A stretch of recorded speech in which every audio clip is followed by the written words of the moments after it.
goes from the purple to blue to green on this side here, and you got the purples and or the pinks and the orange. I've never tried. I know it's wet, so it's hard to. Yes, I did the eyebrows too. Do you see how color makes me happy? Yes, of course I had to wear the shirt.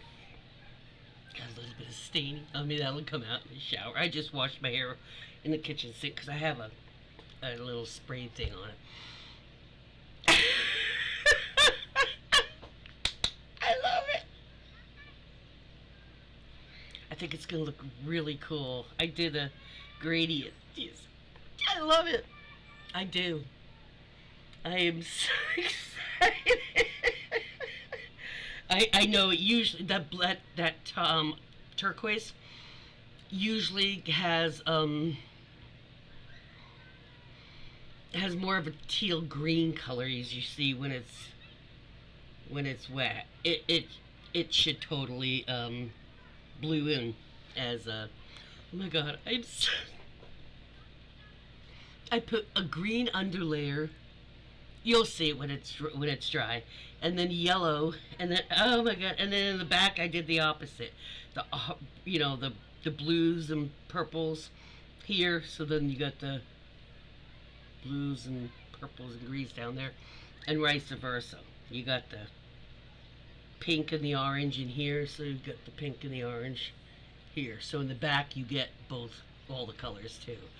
Oh my gosh, it's good. Now after you wash dye it, and you don't get all of it because there's still some on your scalp because you don't want to use shampoo. You want it to you want to get the rest out. You actually have to rinse it with cool water, as cool as you can without going into shock. Seriously, because the vibrant dye, and you want it to set in. Plus, it's just full of conditioners, that stuff. It's because the dye, or the bleach, really kind of dries your hair out. So any vibrant hair dyes are just crammed chock full of like conditioners. So as dry as it feels after it's out. So some of that has to be, it's like so excessive. And you can't really just rinse it out as well. So after I, let it sit and dry and spend the night, and probably tomorrow night, I'll actually wash it with shampoo. But you want to let it sit, and once that all happens, you'll get the color that'll be for a week or a couple weeks before it starts doing some fading. It's going to be a little more interesting to like refresh before I do a whole bleach again after June and such. But I usually do it in blocks, like strips, but it's just position that I put them in and how you put them. Because if you pull your hair back like this and put it on, and then you put a different color on in the same string, when you put it down, it's going to come differently. It's not going to be a straight line. So it really depends when you pull your hair out, if you're pulling it this way and putting dye on it, or pulling it this way, or pulling it this way, or pulling it out like this if you have longer hair. It actually does make a difference on how the placement looks. You don't think it does, but until you actually have to do it or get it done, and you're seeing it, you're like, oh wow. You actually put it in sections with clips. I mean, you section it out and you plan placements kind of.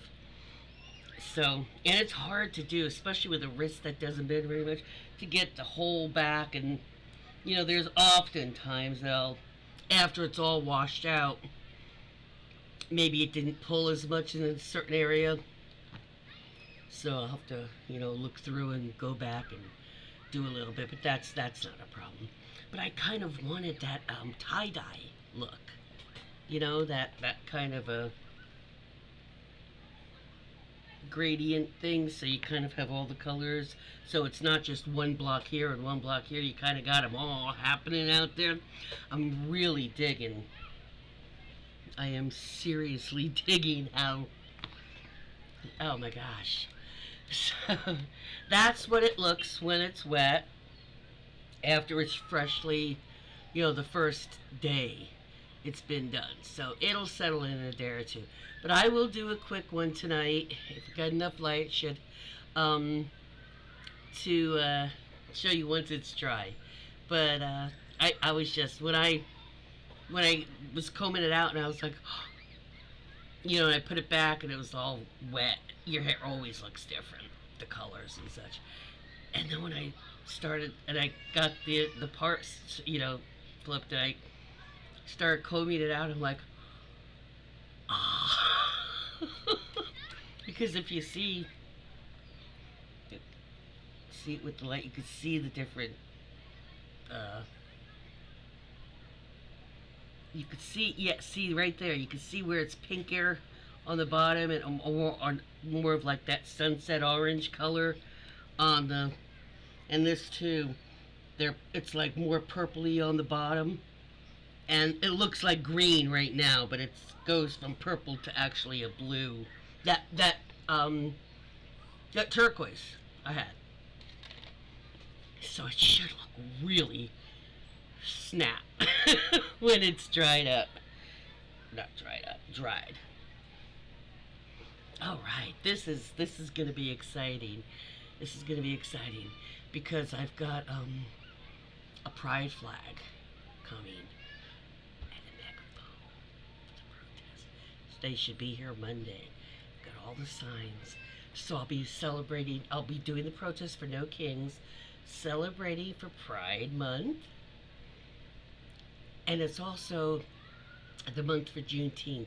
So I've got a little something that I've making that I can like put on like a scarf or something around me, and it'll be a big, and it's for Juneteenth. I was thinking about getting little Juneteenth flags, but I don't want to push it too much. It's mostly No Kings, and it is Pride Month, but it's not Juneteenth yet. That's not till the 19th. So, but yeah, I'm very happy with so far how it looks. I am really stoked. What do you guys think it looks like so far? Um, I'll show you. It'll dry.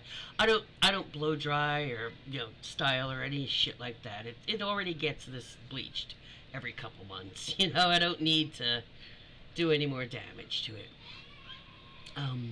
So I let it dry naturally, 99.9% of the time, unless it has to be dry. So I'll catch you when it does. Excited.